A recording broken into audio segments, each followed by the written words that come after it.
Hello guys, welcome to MPO video tutorial. Okay, so for today we are going to discuss how to change your password.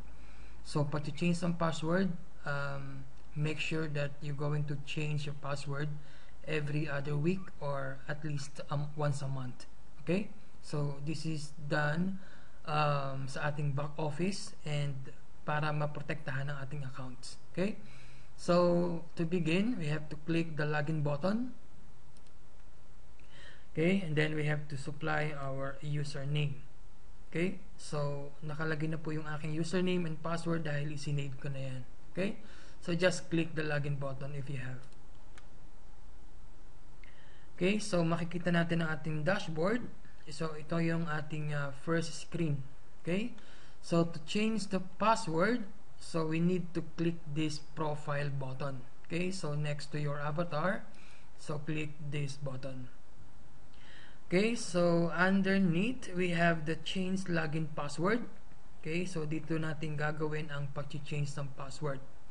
First, we have to supply our old password.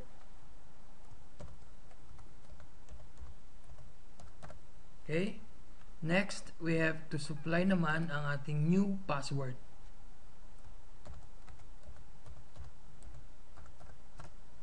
Okay, so then retype the same password.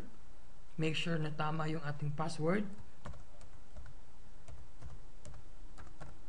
Okay, and then we have to click the change button.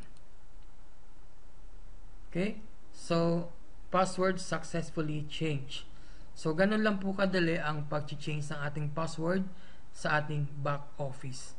Okay, so you can update the password, okay, by clicking this button.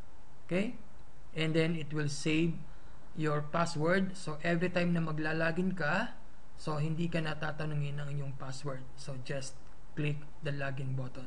Okay, so this is Jerry again, and have a good day. Bye bye.